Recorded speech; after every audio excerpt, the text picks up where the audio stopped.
राना साहब, बहुत यानी पीटीआई तो संजीदगी से ही नहीं ले रही वज़ीर आज़म के ऑफ़र को। बिस्मिल्लाहिर्रहमानिर्रहीम।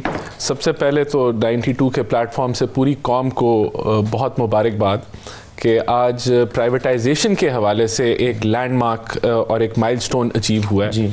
और मैं समझता हूँ जो ट्रांसपेरेंसी के साथ पूरी कौम ने देखा, विटनेस किया, तो जो लोग जो नाक़दीन कहते हैं कि स्ट्रक्चरल रिफॉर्म्स नहीं हो रही, मुल्क आगे नहीं बढ़ रहा, आज मैं समझता हूँ कि उनके लिए अच्छा दिन नहीं है। चले मैंने जैसे कि बिल्कुल, लेकिन मैं क्योंकि आज एक अच्छा पॉजिटिव दिन है तो मैंने कहा शुरू जो है वो मैं उससे करूँ। अब जो है वो मुद्दे पे आ जाते हैं। देखिए, बात ये है कि कैबिनेट जो है वो गवर्नमेंट होती है और इससे हाईएस्ट फोरम नहीं होता हुकूमती लेवल पे और आईनी कैबिनेट ही गवर्नमेंट होती है। कैबिनेट ही गवर्नमेंट होती है। उसके अंदर प्राइम मिनिस्टर ऑफ पाकिस्तान ने इनको मुज़ाकरात की बात की और जवाब दिया, जो तहरीक तहफ़्फ़ुज़ आइन ने जो बात की कि मुज़ाकरात होने चाहिए, तो उसका जवाब पॉजिटिव में दिया।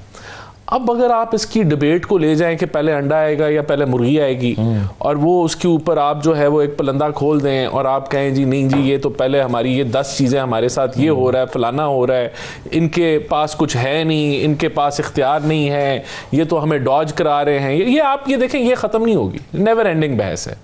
बात ये है कि हाईएस्ट फोरम के ऊपर प्राइम मिनिस्टर ऑफ पाकिस्तान ने मुज़ाकरात की बात की, आप हमें इधर पकड़ लें।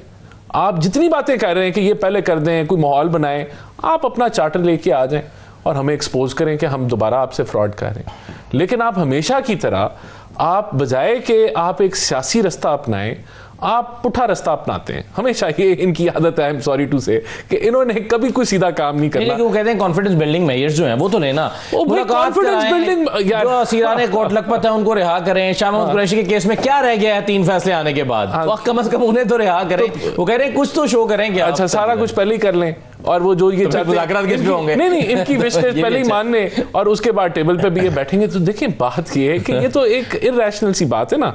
बात ये है कि आप कह रहे हैं कि कुछ तो कोई माहौल बनाए। माहौल कैसे बनाते हैं? काबीना में आप अनाउंस करते हैं कि भाई मुज़ाकरात करो, ये माहौल नहीं बना रहे। जब आप प्राइम मिनिस्टर जो है हाईएस्ट फोरम के ऊपर ये पॉजिटिव बात करे, तो यार आप भी पॉजिटिव बात कर लें यार, आप भी देखें उसके बाद क्या होता है। आपने जरूरी पॉजिटिव का नेगेटिव करके उसको मनफी 0 करना है। आप भी पॉजिटिव करके देख लें कि हाँ बड़ी अच्छी बात है, मुज़ाकरात कर लेते हैं, देखते हैं ये कितने सीरियस हैं, हमारी ये लिस्ट आए, आ जाए टेबल पे बैठे।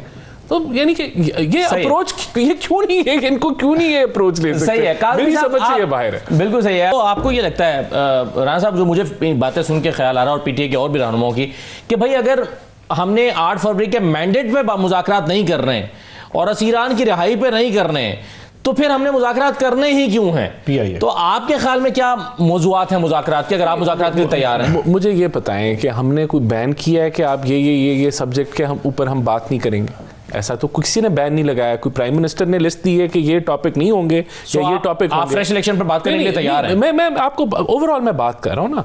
देखें, बात ये है कि 2018 का मैंडेट हम इनका नहीं मानते थे, हम इनको सिलेक्टेड हुकूमत कहते थे, हम फिर भी तैयार थे इनके साथ बैठने के लिए, ये हमारे साथ बैठने के लिए तैयार नहीं थे। देखें, जमहूरियत को अगर किसी ने चोट पहुंचाई है तो वो खान साहब के अलावा किसी ने नहीं पहुंचाई, क्योंकि जमहूरियत क्या है? गवर्नमेंट है और ऑपोजिशन है। और जब गवर्नमेंट और ऑपोजिशन में इतनी आप दूरी कर देंगे कि आप बैठने के भी काबिल नहीं होंगे, तो ये तो ब्रेक डाउन है ना जमहूरियत का। क्योंकि जब ऑपोजिशन और हुकूमत मुल्की एजेंडे के ऊपर बैठ ही ना पाए, किसी को उसकी वजह कोई भी हो, 1 वजूहात हो या 10 वजूहात हो, आप बना सकते हैं वजूहात, लेकिन आपस में आप कम्युनिकेट ही ना कर पाए, तो ये ब्रेक डाउन है जमहूरियत का। जो बदकिस्मती से जो पोलराइजेशन खान साहब ने फैलाई, उसको हम जो है वो और वो आपने ये अभी ये बता रहे हैं हमारे साथ, तो मेरे पास भी फहरिस्त है, 50 चीज़ें हैं। इन्होंने तो पूरी ऑपोजिशन को, जब हम ऑपोजिशन थे, सारों को जेलों में डाला, कोई था ही नहीं बाहर, कोई था ही नहीं। अभी तो फिर ये बप्पी साहब भी बाहर हैं और भी लोग। लेकिन आप ही के साद रफीक साहब कह रहे हैं ना कि जो हुआ सो हुआ, माजी में बहुत कुछ हुआ है, लेकिन जो आइन को मानता है, वो कह रहे हैं जो आइन को मानता है उनको बिठाएं साथ, उनके बैठ जाएं और ये पाबंदियां ना लगाएं कि तुम सियासत से बात नहीं कर सकते। वो कहते हैं घोड़ा घास नहीं खाएगा तो क्या करेगा। वो ये कैसे समझते हैं कि आप जो पाबंदी लगा रहे हैं ना कि जेल वाला बंदा जो है वो सियासत पे बात नहीं कर सकता, ये गलत कर रहे हैं? नहीं, देखें, बात ये है कि आपको एक सज़ा हुई है तो आपने, वो पनिशमेंट है, उस पनिशमेंट के अंदर कानून है कि आप वहाँ बैठे ये तो नहीं कर सकते ना कि आप तहरीकें बाहर चलाएं। आप कहें कि जी अब एहतजाज करो, सड़कें बंद करो, एक जेल में बैठा कैदी क्या ये हदायत दे सकता है कि आप सड़क बंद कर दें? नहीं कर सकता ना, क्योंकि कानून इसकी इजाजत नहीं देता और दुनिया भर में नहीं देता।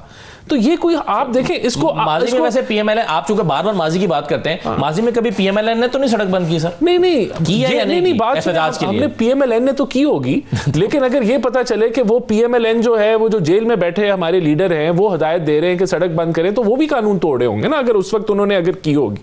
बात तो मैं बड़ी एक सिंपल सी कर रहा हूं कि जेल में बैठा आदमी जो सजा काट रहा है वो सड़कें सूबे एहतजाज नहीं करवा सकता। ये हम इतनी सी बात कर रहे हैं, इससे बढ़ के हम बात जेल से बाहर बंदा जो बैठा हुआ वो करवा सकता है, वो इजाजत देके करवा सकता है अगर ये जलसा करना चाहते हैं। इजाजत लेके तो आपने भी सड़कें बंद नहीं की ना, आपने जजेस की बहाली के लिए आप निकले थे। देखें सर आपने वो कंटेनर्स पीपल्स पार्टी ने लगाए थे, आपने वो कंटेनर्स उखाड़ कर फेंक दिए, फिर आप निकल आए, फिर आपने रुकावटें तोड़ी, फिर आपने आंसू गैस का मुकाबला किया, फिर वो मॉल रोड पथराव जलाओ घेराव होता रहा। मुझे खुद याद है मैं जो है वो उसको कवर कर रहा था। ये सारा कुछ देखिए, तो ये सब कुछ हुआ ना सर, तो आपने इजाजत लेकर किया था। नहीं देखें बात मैं आपको फिर मैं रिपीट करूंगा, अगर इन्होंने कोई तहरीक चलानी है तो ये चलाएं, हुकूमत का काम है कि वो अगर इजाजत लेके करते हैं तो करने दें, नहीं लेके करते क्योंकि इनका एक माजी है, एक तारीख है, तो उसके ऊपर हम एक्शन ले सकते हैं। बहरहाल हमने कानून और रिट जो है वो हमने कायम करनी है। इसकी इजाजत नहीं मिल सकती कि एक कैदी जो है वो सियासी जो है वो नेगेटिव पॉलिटिक्स कर रहा हो और खुलेआम कर रहा हो, उसके लिए फैसिलिटेशन नहीं कर सकते। दरमियानी रास्ता देखें, बात ये आप हमें पकड़ लें जी इन्होंने मुज़ाकरात की बात की, आए मुज़ाकरात करें, यही रास्ता है। इसके अलावा अगर आप ये कहते हैं और आपका फोरम ओपन है मौज़ूआत के इंतखाब वो लेके आए तो फिर उसके ऊपर हम एक्सपोज हो जाएंगे ना। अच्छा देखें, इसमें अता काज़मी साहब का भी ये नुकता था कि बाहर से कोई इन्वेस्टर नहीं आया, ये लोकल इन्वेस्टर्स ने APIA ली है। पाकिस्तान के ऊपर फॉरेन डायरेक्ट इन्वेस्टमेंट बिल्कुल नहीं आ रही, माजी यानी पिछले 50 साल की लोएस्ट सतह पे चली गई है। इसका क्या जवाब? देखें अल्हम्दुलिल्लाह मैं फिर कौम को, अवाम को मुबारकबाद दूंगा। एयर इंडिया जो है तीसरी अटैम्प्ट में प्राइवेटाइज हुई। जब PIA की पहली अटैम्प्ट फेल हुई तो बहुत सारे लोगों ने कहा देखें जी फेल हो गए, इनसे प्राइवेटाइज नहीं हुई। आज अल्हम्दुलिल्लाह एक कामयाब बिडिंग हुई और देखें जो प्राइस का तयन किया था 100 बिलियन का, उससे 35 अरब ऊपर जो है वो बिड हुई। अब ये बात कि लोकल इन्वेस्टर जो है वो आए और फॉरेन इन्वेस्टर नहीं आए, देखें हम पहले दिन से कह रहे थे कि जब लोकल इन्वेस्टर इन्वेस्ट करेगा और उनका कॉन्फिडेंस देख के जो है वो फॉरेन इन्वेस्टर आएगा। और ऐसे ही होता भी ऐसे ही है। देखें जब आपका मुल्क दिवालिया हो रहा था, जब 4 अरब डॉलर के रिजर्व्स थे, तो आप कह रहे थे मुल्क दिवालिया हो रहा है, इन्होंने खोखला कर दिया मुल्क और फलाना, वो ये बहस थी। तो तब तो फॉरेन इन्वेस्टर ने नहीं आना था ना, तब तो लोग जो हैं वो अपने कैपिटल लेके बाहर जा रहे थे। आज अल्हम्दुलिल्लाह अगर 21 अरब डॉलर के रिजर्व्स हैं और आपका तकरीबन 2.6 या 3 महीने का इंपोर्ट कवर आप कवर कर रहे हैं, तो ये इस्तेहकाम की गारंटी देता है। इंडस्ट्री बंद हो गई है जैसे कह रहे हैं। देखें ओवरऑल तो टेक्सटाइल की एक्सपोर्ट बड़ी है, कम नहीं हुई, इस साल भी अभी तक भी बड़ी है। लेकिन हो सकता है कि कुछ जो पुरानी टेक्नोलॉजी इस्तेमाल करते हैं वो उनके लिए वो अपनी रीजंस की वजह वो अपनी रीजंस की वजह। देखिए ऑब्वियसली मैं ये नहीं कहता कि अभी हमने सब कुछ अचीव कर लिया है, बहुत सारे मसाइल हैं। टैक्स रेट हमारा ज़्यादा है, बिजली का रेट अभी रीजनली ज़्यादा है, गैस का रेट ज़्यादा है और गुर्बत है इस मुल्क के अंदर, बहुत सारे मसाइल हैं। मसाइल से हम इनकार नहीं करते और एक आम आदमी कोई खुशहाल नहीं हुआ, लेकिन क्या हम आगे बढ़ रहे हैं? क्या हम मानते हैं कि अगर पॉलिटिकल स्टेबिलिटी हो और मुल्क में इस वक्त जो कुछ चल रहा है ऑपोजिशन और हुकूमत के माबैन ये ना होता तो शायद ज़्यादा बेहतर परफॉर्म कर रहे होते आप? जरूरत है इस बात की कि देखें कि मसाइल इसका फैसला किसने करना है पॉलिटिकल स्टेबिलिटी का? एक कदम शायद पहला तो गवर्नमेंट नहीं बनाना है, तो वो बना लिया ना, तो वो और एक दफ़ा पहली दफ़ा नहीं, पिछली दफ़ा भी हमने ही कदम बढ़ाए। लेकिन अगर आपने फैसला ये करना है कि आपने IMF को ख़त लिखना है उस टाइम के ऊपर जब आप मजबूर हों, तो ये इनका फैसला है ना, वो कौम देख रही है। अगर आज ये इनका फैसला है कि ये जी 25 चीज़ें फलाना नहीं है, हमारे साथ ये हो गया वो हो गया, पहले ये करें वो करें, हम नहीं करेंगे, इनके पास कुछ नहीं है, ये इनका फैसला है। देखिए हमारा काम ये है कि हम ऑफ़र करें, हमारा काम ये है कि हम PIA को प्राइवेटाइज़ करें, जो हमने अल्हम्दुलिल्लाह आज कामयाबी से कर लिया। और एक देखिए मैंने आपको कहा था कि नाक़दीन कभी खुश नहीं होंगे, कहेंगे जी ये तो लोकल इन्वेस्टर हैं, ये तो फॉरेन इन्वेस्टमेंट नहीं है, फलाना नहीं है।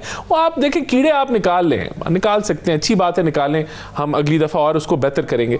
लेकिन आज आपने एक बहुत बड़ा माइलस्टोन अचीव किया है, और इसको देखते हुए आपकी अगली प्राइवेटाइजेशन की बिड्स भी इंशाल्लाह कामयाब होगी। तो